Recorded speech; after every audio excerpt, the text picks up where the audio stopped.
Good morning, everybody, and welcome to the Reef. So, I haven't posted in a while again. I'm really sorry about that. But life just kind of gets in the way. Technology gets in the way. But I've still been recording, so things aren't gone. They're just not getting posted. So today is a little post commentary, Chad. While I worked on addressing our problem of tin in the tank. So I was looking around the tank trying to figure out what our problem was. The clamps had come in.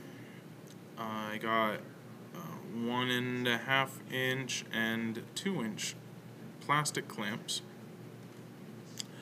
And I identified that I had metal clamps, and I regularly don't look at them. I should.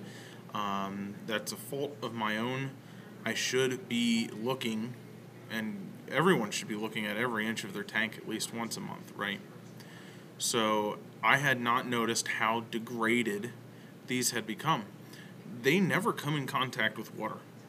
Ever. Never, ever, ever. There's no water splashing. As you can see, I need to police up my algae scrubber a little bit with its connections as well. But there's no water splashing on that upper portion of the return line. The water level could not ever get up there, right? So I thought that area was safe, that I could use metal clamps up there. Clearly I was wrong. You'll see in the video I show you what comes off on my hand as I try to get them out.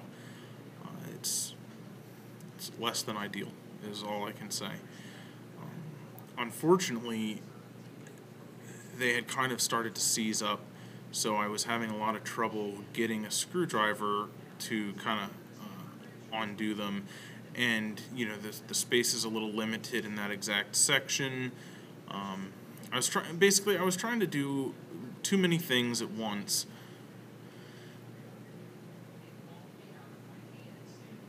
And I was further slowing myself down by doing that. What I should have done is I should have just disconnected the algae scrubber, put it aside, moved it out of the way so that I would have had space to properly reach in and remove the clamps. Now the problem that came to it was I had just taken like a rough measurement of the size of the clamps, of the pipe, sorry. And when I went to put on the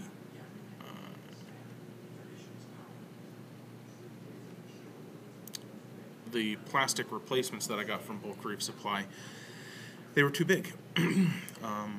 I ratcheted them down as far as I could with a wrench, but they were still too tight. Too large, sorry.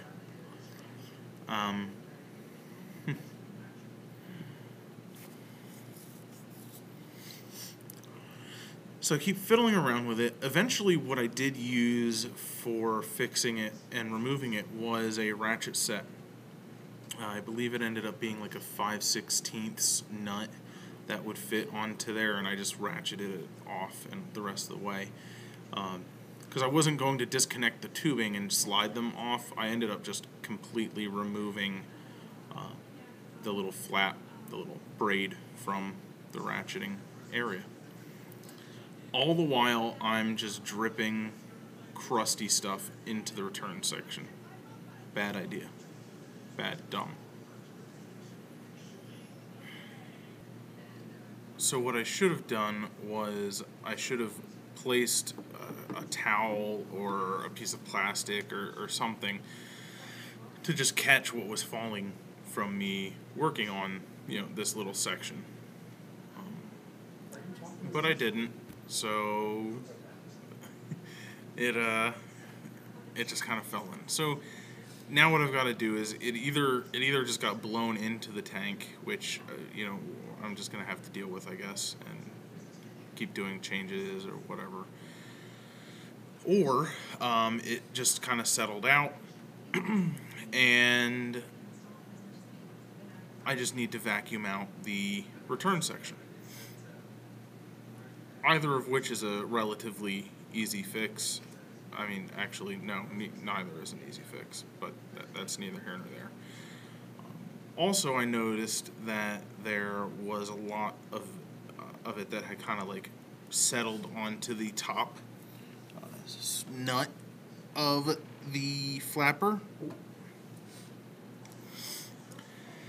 Now, that is easy. I just have to unscrew it and just clean that off, and I can do that another day. I just have to be able to shut the whole system down.